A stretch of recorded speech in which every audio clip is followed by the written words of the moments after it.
You're listening to the Heart of Giving podcast with Art Taylor, powered by bbbgive.org. Here we explore the motivations that form the basis of giving and service. We inspire generosity and celebrate the transformative effects that giving and service have on the human spirit and on community. The conversations featured on the podcast also uncover giving strategies that educate and provide tools to help listeners make impactful gifts of both their time and money. We hope you enjoy this episode. Welcome to the Heart of Giving podcast, powered by bbbgive.org.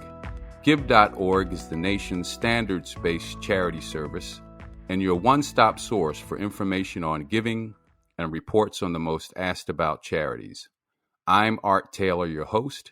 So today we're going to talk about philanthropic advising and arts organizations with someone who knows quite a bit about both of those areas, having spent much of her career doing both of those. She is a philanthropic advisor working with families and wealth advisors. She's an adjunct at the University of Chicago's Booth School for Business in their private wealth management program. She's also an adjunct at Johns Hopkins in sports and entertainment certificate program. She's built and is teaching a master's course at Tulane called the Foundation of Strategic Philanthropy. She currently chairs the board of the Poetry Foundation in Chicago. She's also a member of the Board of Visitors of the Lilly Family School of Philanthropy at IU and the Women's Philanthropy Institute. Previously, she served as the executive director of the Oprah Winfrey Foundations, and she was also the president of the Crown Family Philanthropies. With me today is my longtime friend, Caren Yanis. Caren, it's just great to have you, and thank you for joining me today on the Heart of Giving podcast. Art, it's such a pleasure to be here. I love the fact that this is called Heart of Giving, because that just brings the level of compassion and engagement together with how important it is to do giving wisely. And also just thinking about your website and how you focus both on helping donors give wisely and helping charities build trust. Those are such important things. It's really an honor to be here with you today. Well, Caren, let's jump right in. First of all, tell us about what a philanthropic advisor does. Well, philanthropic advisors work in lots of different ways. I like to think about advisors as being the liaisons between resource and need. And Brian Stevenson put this so beautifully in his book, Just Mercy, where he talks about the importance of being proximate. Advisors help high net worth, ultra high net worth clients build empathy and discover their own purpose, and at the same time, really commit themselves to creating some changes in the world. What type of other advisors do you work with, and why do they need to know about organized giving? This is such an interesting and kind of bespoke space. So wealth advisors advise clients all the time about how to increase their wealth. They're more and more thinking about how to help clients stay engaged by increasing their purpose. And so they're doing that through ESG, environment, social, and governance lenses on investing, but they're also connecting their clients to estate planners and insurance brokers who can help the clients think about how to leave a beneficiary for an insurance policy. And that beneficiary may be a nonprofit organization or a cause with a frame for how to focus on that cause. Estate planners often call me and say, I have a client who's decided that they want to leave a significant amount of money to women in Africa. How do I do that? Right. And so there are these really big questions. And at the heart of those questions is, what is donor intent?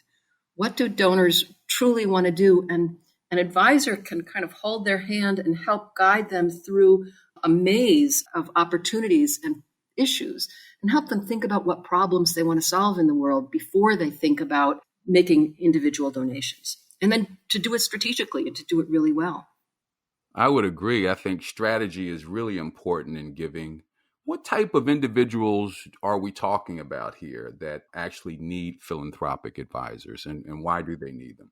My clients are typically at an inflection point, and that means they're ready to think about going to that next level in developing a governance model for their philanthropy. High net worth, ultra high net worth families don't really have any natural predators. It's not like market forces are making a huge difference in the way that they're thinking about their philanthropy. It may make a difference in how much they have for philanthropy, but really the rules are set by the families and by the IRS. But frankly, if a family doesn't have isn't maintaining a really good level of compliance, they don't have the right advisors helping them do that, because that's low hanging fruit. That's something that everybody should be able to do.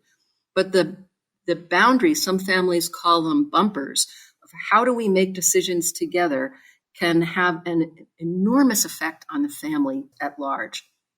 There are two inflection points that tend to happen around families that search out advisors and families that are really interested in upping their giving. And that's a liquidity event. So someone has spent their life building a business. They've put their heart and soul into the business. They care about their employees. They care about the community. And all of a sudden, they sell the business for more than they ever thought they were going to get. In the meantime, they were raising a family.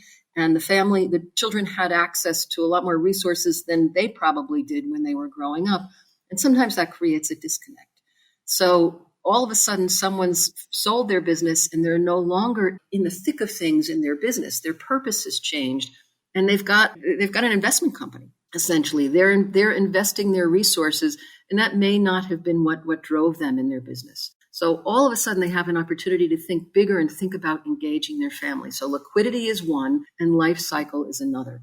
So someone dies, there's a divorce. And divorce is really big. Often women have the opportunity after a divorce to think more about philanthropy and think about, financial issues in ways that they hadn't had an opportunity to before. Sometimes it's when people are born into the family, or when someone gets married and a spouse comes in and says, wow, you have all these resources. How are you shepherding them? What are you doing? And then becomes the catalyst for an advisor to come in. Caren, how do you advise families about the right structure when they want to give together? You mentioned that oftentimes families have these inflection points, but maybe they haven't thought about who's in charge or how they make decisions on where to give. How do you advise them with regard to that? Every family is different. So depending on what the family's needs are, I've got lots of resources to bring to the table so that they can start to think really deeply about what their goals are. A lot of times we talk about values in families, and one of the really interesting things that I've uncovered is that across generations, family values tend to be inculcated really deeply, and they don't diverge. What does change is how they're contextualized. And so there's a lot of thinking about what does the emerging generation think about the way the founding generation has been giving over time. And it may be that they want to dive down deeper. They tend to be less involved in galas and fundraisers and more involved in finding out information about an organization and thinking about how to use other resources, not just financial resources, but really help build capacity in organizations. So that thread is a really interesting one. Years ago, Stephen Covey wrote this book called The 7 Habits of Highly Effective People. And the first habit is to be proactive. And the second habit, and this is my favorite, is to begin with the end in mind. So often I speak at conferences, the Society of Trust and Estate Planners, or to insurance conferences, or to groups of ultra high net worth families at wealth management conferences. And people will come up to me and say, so should we start a private foundation, or should we start a nonprofit because we care about this issue and raise money, or should we just put our money into a donor-advised fund? And that, to me, is not the first question. The first question is, what change do you want to see in the world? And then once you've identified that, how do you then set up a structure that aligns with that mission? Many high net worth families have multiple sources of philanthropic capital. It's not just a donor-advised fund or a private foundation. There may be trusts in place. There may be endowments at universities or schools or at hospitals. And rolling all of that up really helps a family understand what they've done in the past and gives them a platform to continue to build on and to think about how the world is evolving and how those family values have evolved over time. You mentioned private foundations versus donor-advised funds. Would you talk just for a minute about the distinction between the two and which clients might be better suited for either? So it's a really important distinction, and it comes down to responsibility. So a board of trustees of a private foundation has fiduciary responsibility over the funding that's in that private foundation. And a donor advised fund doesn't. The fiduciary is either the community foundation or the wealth management group or the individual organization like a faith-based organization or a hospital or a university that hosts the donor advised funds. So ultimately, those organizations that are the hosts have the last say in how the money's used. And I think people sometimes get confused about that. So choosing the right donor advised fund is a really important thing if that's where you want to put your money. Private foundations have a mandate to distribute 5%. Donor advised funds right now don't. However, people who have money in donor advised funds tend to be distributing upwards of 20% of the fund every year, where private foundations more often, and not always, but more often are set up in perpetuity. So they're set up to continue giving money across generations. Both a private foundation and a donor advised fund donor gets the tax advantage in the year that they make the donation. So there's no distinction there. If you put money into a donor advised fund or into a private foundation, your tax advantage is when you put it into that structure, and it's not when that structure gives the money to a nonprofit organization or puts it out into the field. So that's the same. One really interesting issue that's come up through some research that was done by the Lilly School of Family Philanthropy in conjunction with Bank of America, they put out a biennial report called High Net Worth Giving, is that only 17% of the respondents in this last survey of high net worth donors said that it was really important, like it was primarily important to get the tax advantage in philanthropy. So 17% of respondents noted that tax efficiency was the most important motivator, and that's relatively low. It continues to drop year over year. While tax efficiency is still important, it's not the driving motivator. Well, that's very interesting because we've also noticed that high net worth individuals seem to be picking up more of the slack in giving to charities. We've seen over the last 20 years or so a decline in the number of people donating to charities. And that has been concerning to me. So while we have had this decline in the number of people giving money to charities, we've seen actually the amount of money going to charities go up. So it's obviously the wealthier people that seem to be giving more. And it's really, I guess, a positive story that they don't find the tax issues as important. They're not motivated as much by that. They're motivated by changing society, hopefully in a positive way. But I do wonder, Caren, and I don't know if you do too, if there's a cost associated with the loss of donors, everyday people on the lower end who seem to have moved away from giving in that manner. You know, Art, I think this is a really important time for people to give in a variety of ways, but it's reflective of the shifts in our society where the wealthier people continue to get wealthier. And what we're seeing, and this is something that we're seeing now in particular because of the pandemic, we're seeing people waiting in food lines who are the people who were totally self-sufficient prior to the pandemic. And this is of primary concern. So people who are waiting in lines at food banks might be the person who is doing your hair. It might be your barber. It might be someone who was singing in the opera. It might be an actor. They're librarians. There are people who wouldn't have typically had to wait in line at a food bank who are now just scratching for everything they can get. And they may also have been the donors. So we have a lot of work to do to right our society. And I think that it's incumbent on high net worth people to understand that there's an enormous need out there right now. And there's lots of ways to fix this, and it's going to take all of us. Caren, one of the questions that comes to mind, especially now since you mentioned the pandemic, is how families choose what to give their resources to. And I think about this now, especially because even though a family may have had a particular philanthropic orientation, the pandemic may have caused that to shift somewhat. And I know you're involved in arts organizations to some extent. And I just wonder if people are saying, we do need to give more money to food banks because there's a lot more people out there now that are hungry, and we'll shift our philanthropy somewhat to those types of organizations. Are you seeing that, or in general, how do you advise them to choose a particular type of philanthropic organization or cause? It's such a good question, Art, and these are such troubling times. Families that have a strategy and have been following a particular strategy, and we need to just take a step back and say, just because a philanthropic family that's been engaged for a long time has a strategy doesn't mean that they don't have discretionary funding for other things. So those two things aren't mutually exclusive. But within the context of that strategy, to think about where the needs are. So let's say you fund arts organizations. Let's say you fund theater organizations. What are the immediate needs of those organizations because there aren't any performances right now? Are there technological needs? Is there a way to help those organizations put their art online so people have access to it in different ways? There are needs to support the artists, because the artists are struggling individually because their craft has been waylaid. So how do you support the artists? So thinking about giving differently, but within the same context.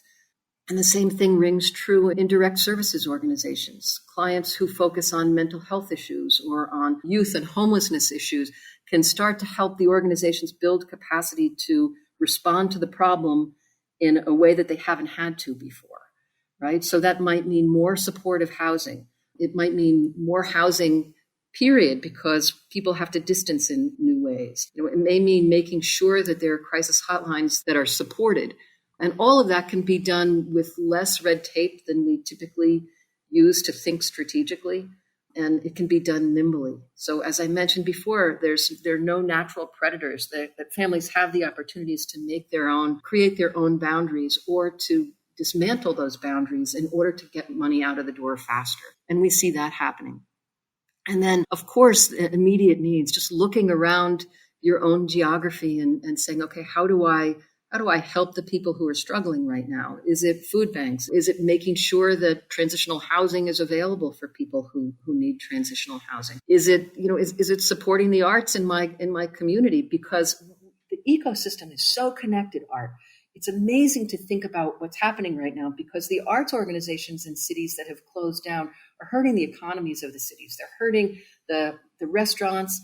It hurts everyone who lives in the city. So what we need to do is get our cultural assets back up and running so that people are attracted to come back and engage in the ecosystem of the community. And philanthropy can't fix that, but it can be a catalyst, right? And philanthropists who are thinking together, families who fund the same things, have the opportunities through a number of associations and peer groups to get together and think strategically about how we solve this problem now and what our response is going to be and how we right what's fallen apart. That's wonderful. Do you see differences in generations and how they give? Are younger people thinking differently about where they give their money than maybe previous generations? It's not necessarily where, although where is important, but certainly how. So younger people emerged younger generations are thinking about how they use all their assets and not just philanthropic assets. We were set up decades ago in a situation where we had verticals. There's a philanthropic vertical and there's a capital vertical, a private vertical. And really they converge. And I see more and more energy going into thinking about how to solve problems and make money at the same time.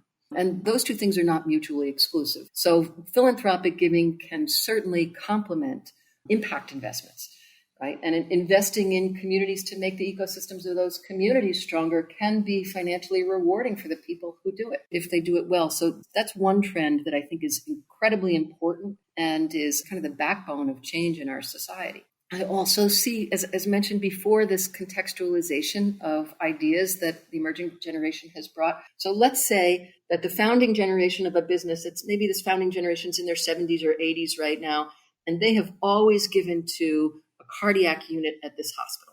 And it's really important. They've gone to the galas, they've sat on the board, and this particular hospital's cardiac unit is utmost importance to the family, in part because the patriarch had originally passed away from a heart attack. And so they want to focus on cardiac health.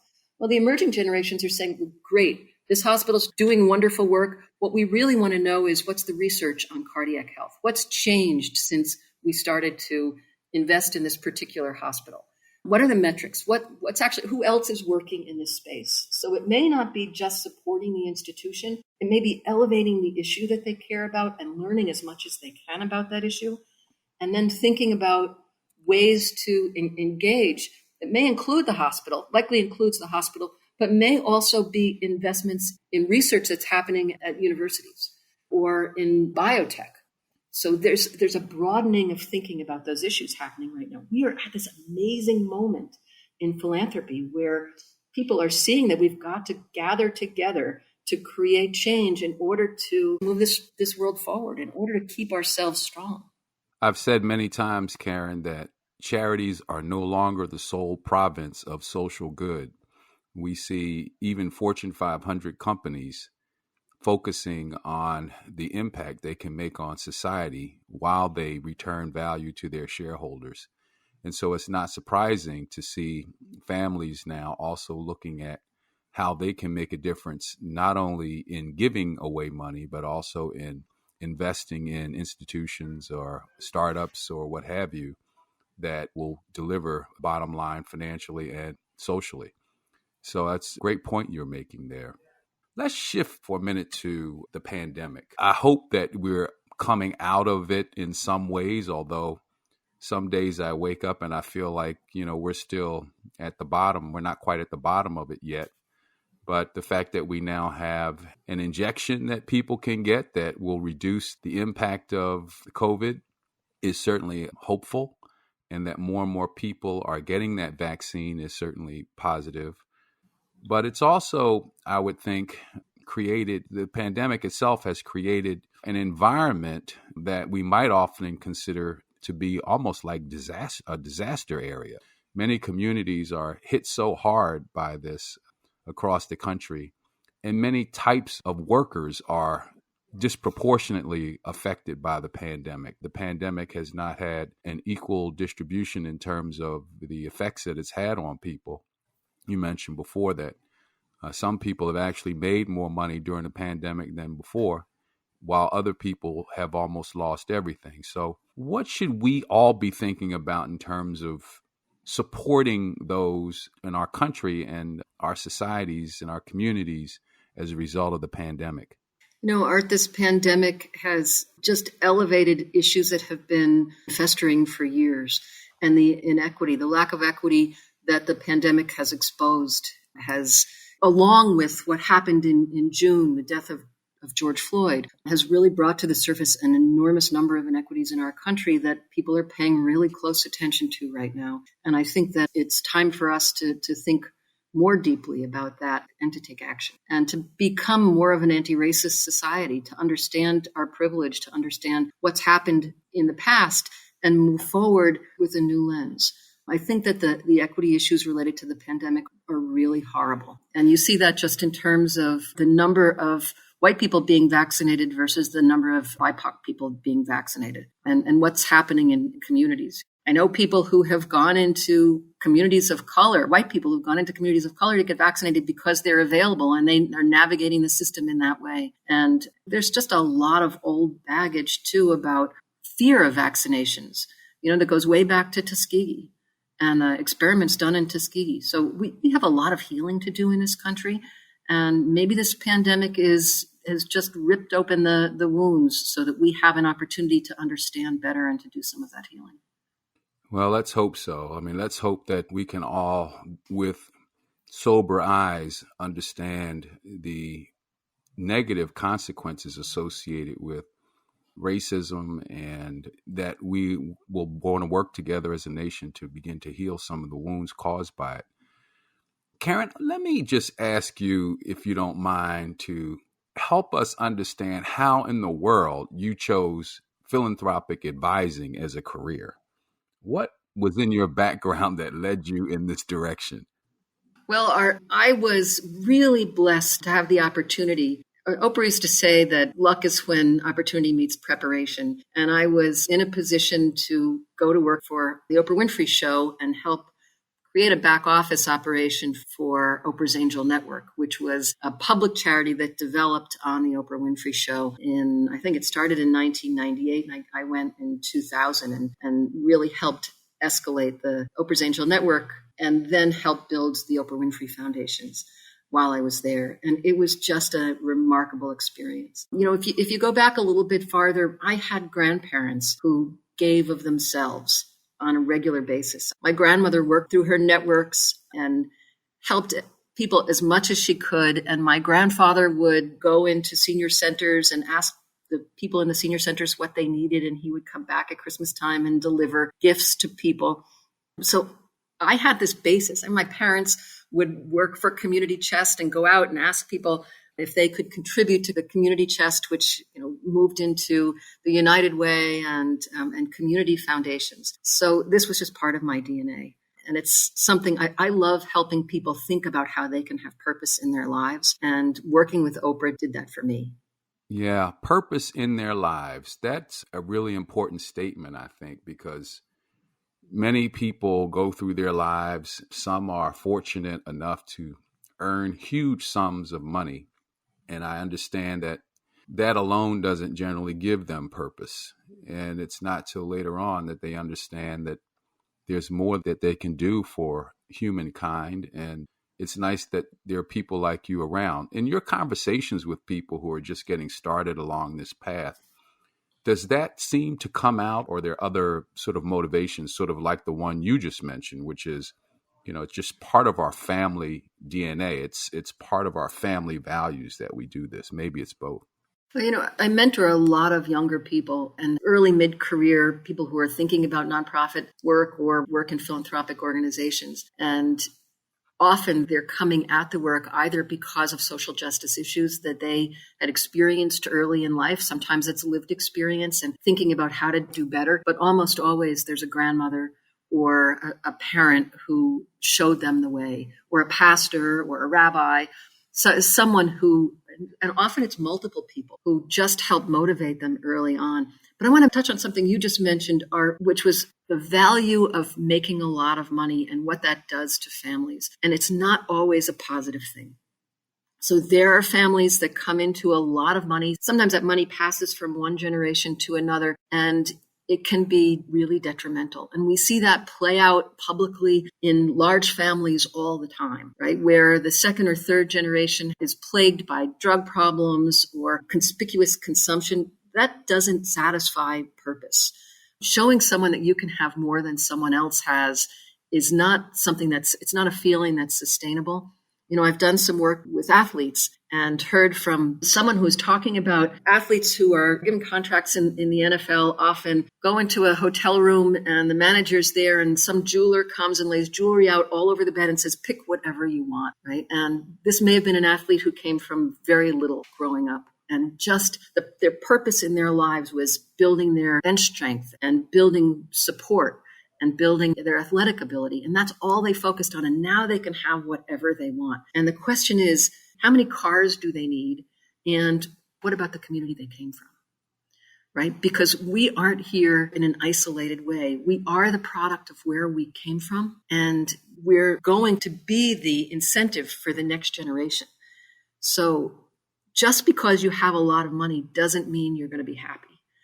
Right? It's about how you use that money to help other people, to create purpose, to build a better world, to build a better community, to strengthen all of us. Well, Oprah was certainly a great example for us on many fronts.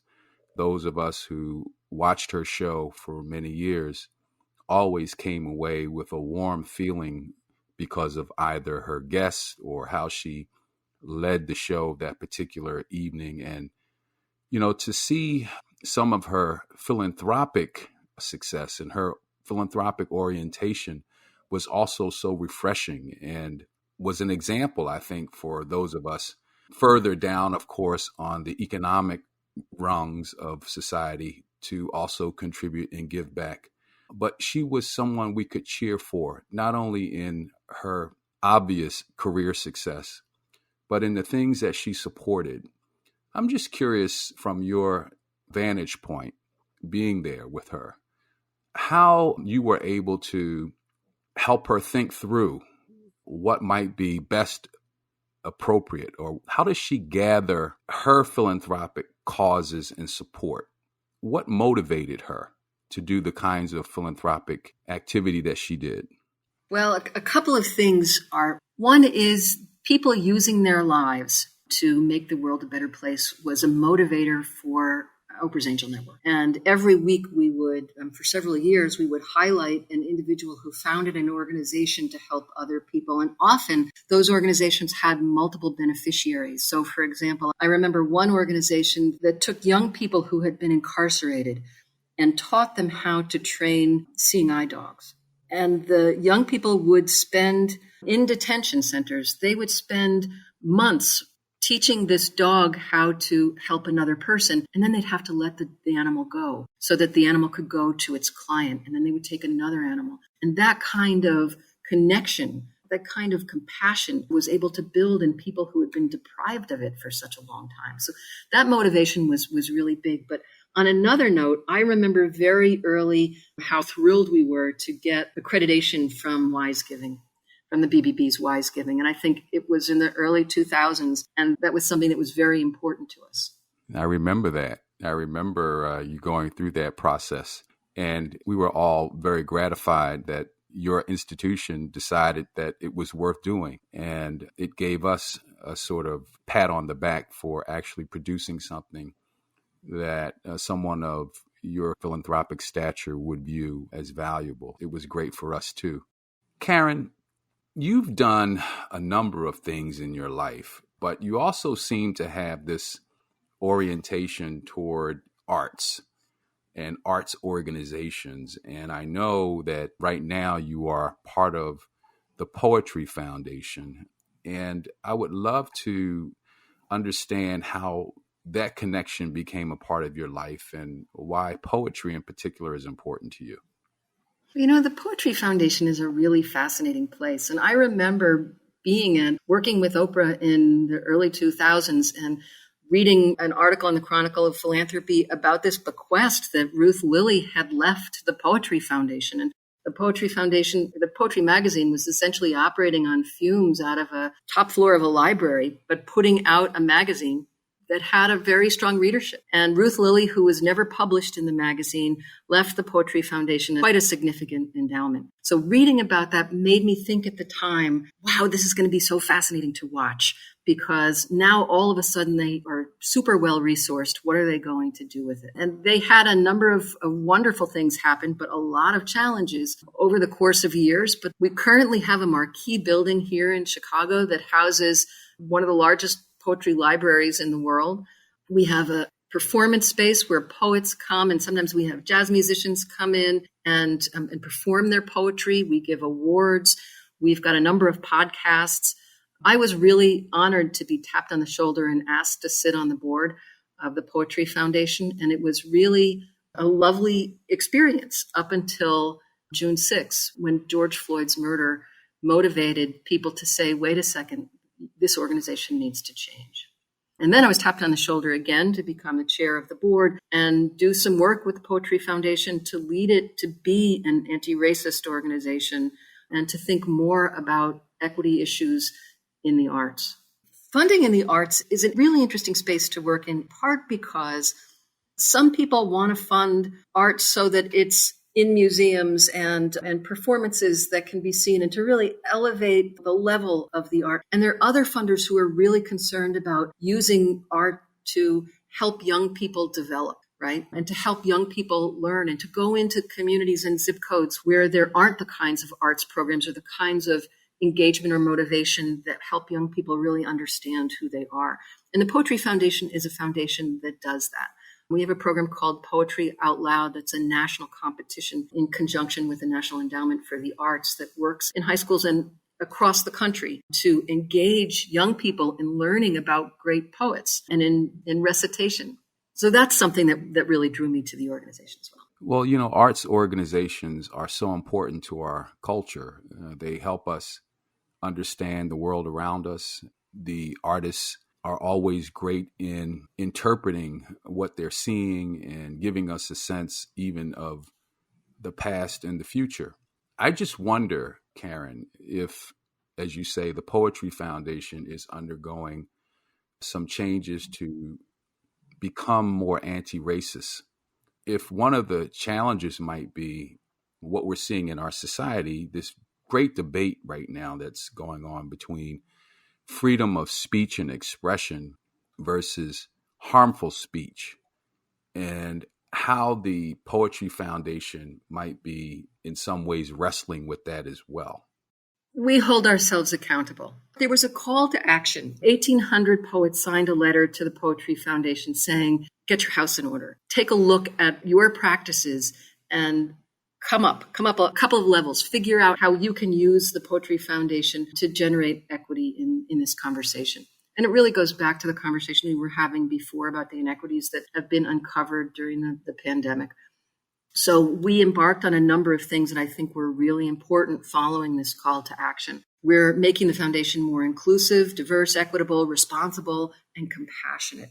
And that's in response to a letter that we received on June 6th. And if you go to poetryfoundation.org, you can see the community letter and the response that was written by both the staff and the board to the community. So we were charged to do more and do better. And we've got these essentially 7 steps that we've undertaken. So the staff has been invited to join communities and is engaged and devoted to action based on the letter of commitment. The board committed to broadening engagement with the poetry communities it serves, including the staff, and to increased transparency about our activities and being more a part of the community as opposed to kind of this ivory tower. Number 3 was equity oversight and audit. We instituted an equity oversight committee that's a permanent standing committee of the board, and we're engaged in an equity audit, and we'll release the data from that audit later this year. Grant making. So we didn't talk about structures, Art, but the Poetry Foundation is a private operating foundation. So that's different from a private foundation, and our goal is to fund activities like awards, like competitions, block parties. We engage communities in building poetry. And the magazine is part of that. The podcasts are part of that. So we're like an educational organization as a private operating foundation. So we do make grants, but that's not our main function. We've given $1 million over 2 years to support individual poets and writers, as well as organizations. We're committed to anti-racism. That's number 5. And we're applying an anti-racist and DEI lens across every area of work. And then number 6 is leadership and hiring. We've reevaluated how we execute job searches. We're looking at broad and diverse applicant pools of candidates and people who share a deep commitment to diversity, equity, and building a culture of inclusion and engaging our communities, as well as a passion, and this one's really important, a passion for poetry and supporting poets. So you can find more information about all of that specific work at poetryfoundation.org. Well, that's wonderful because, again, there are so many talented people across our country and in our communities that I think could thrive in this genre of art. Poetry ultimately is a visceral sort of expression of what we see in our society and what we hope to become. And so I do hope that there are new ways of connecting poetry with communities and with people who are sort of the arbiters of what is happening in these communities. I also hope that arts organizations in general can find ways to become more accessible. And I know that there are movements among museums, among performing arts institutions to try to do that. And I hope that continues. We have to, of course, recognize and appreciate how these organizations were founded and the art that they supported when they came into existence, the cultures that they were upholding. But we also need to find ways to appreciate and to grow into a new century, into a new world, into a new environment that we now find ourselves in that is going to be more inclusive and just. So I definitely am thankful that you're at the helm of at least the Poetry Foundation, and you're now part of a community of arts that are driving our society in that direction. Caren, let me ask you, if you don't mind, to just give me your sense of the future. You're around people of significant wealth, in some cases enormous wealth. You're connected to organizations that sort of communicate what's going on in our society. What do you see going forward? Should we be optimistic, particularly now that we've seen that we're such a polarized society? Or should we be more concerned that there are these challenges that we may not be able to overcome? We should be proactive. We should be proactive, empathetic, compassionate. And I'm not sure it falls along the binary of optimism or pessimism. We just need to take action.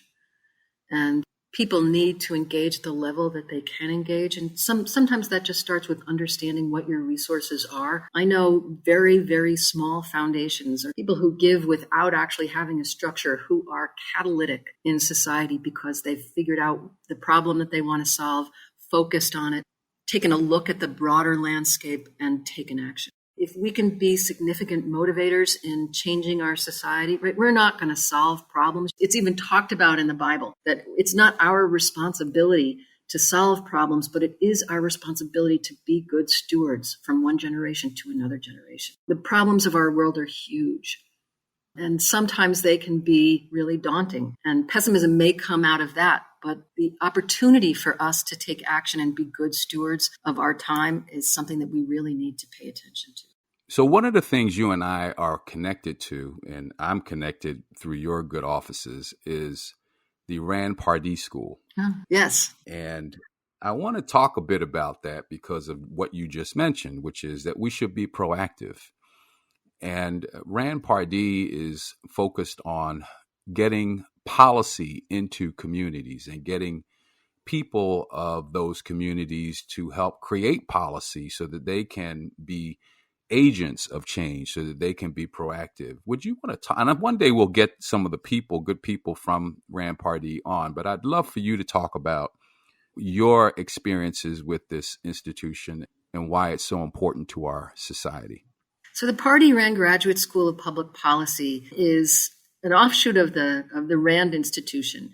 They only give PhDs in public policy. So as you can imagine, I love to be around people who are smarter than I am and who think really deeply and help motivate me to think about things I wouldn't have thought about otherwise. And so these are just super smart people. And as they were thinking about what can they do to create some equity and to combat racism in our society, their thinking was to democratize access to public policy. And how could they do that? They created a program called the Faculty Leaders Program that takes professors across disciplines. So you can be a chemistry professor or an English lit professor or an African studies professor and be selected for this program to learn about public policy. And then you take the public policy knowledge back to your community. And the people who are involved in the programs are people who are coming out of HBCUs, mostly underserved HBCUs, historically indigenous colleges and universities, and historically Latinx colleges and universities. So they're people who may not have had access to public policy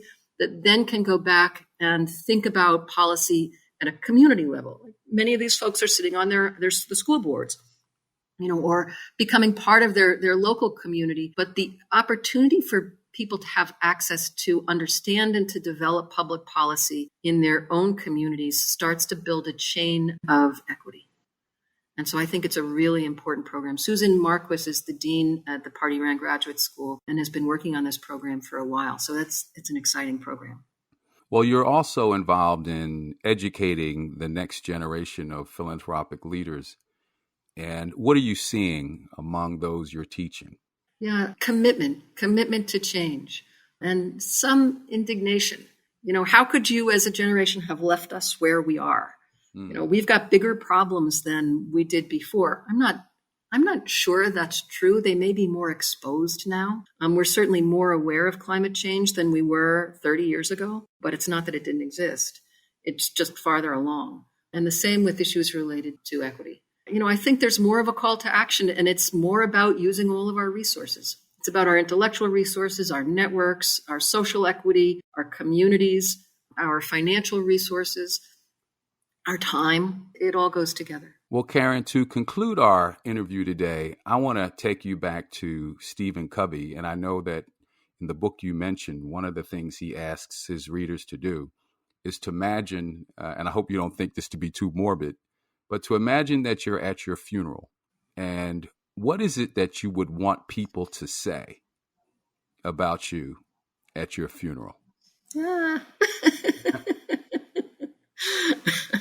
Boy, Art, I'm more of an existentialist than that. I haven't gotten there yet. I do have a quote for you, though. Okay. So maybe this is an epitaph that would work. This is a quote from a poem that was written by Joy Harjo, who's the first Native American poet laureate. She's currently, in an unprecedented way, serving her third term as poet laureate. She's appointed by the Library of Congress, and she's just amazing. This quote is from the collection of poems she wrote called The Woman Who Fell from the Stars, and the poem is called Reconciliation, a Prayer Poem. And the quote is, "All acts of kindness are lights in the war for justice." Wonderful. Well, this is the Heart of Giving podcast, and I've had the pleasure of interviewing Caren Yanis. I hope you'll listen to our next episode. You can subscribe to us on all major podcast platforms. Thank you for listening. You've just listened to the Heart of Giving podcast with Art Taylor. Be sure to tune in next time for a brand new episode. To listen to our other interviews, visit heartgiving.podbean.com. That's heartgiving.podbean.com. Subscribe to our show on major podcast platforms. Send your comments and ideas to nona@thusmarket.com. That's nona@thusmarket.com. The thoughts and opinions expressed on this podcast are the views and opinions of the guests, not those of the BBB Wise Giving Alliance or program affiliates. This podcast is for information and educational purposes only and is copyrighted with all rights reserved. This podcast is protected by Podbean's terms of service.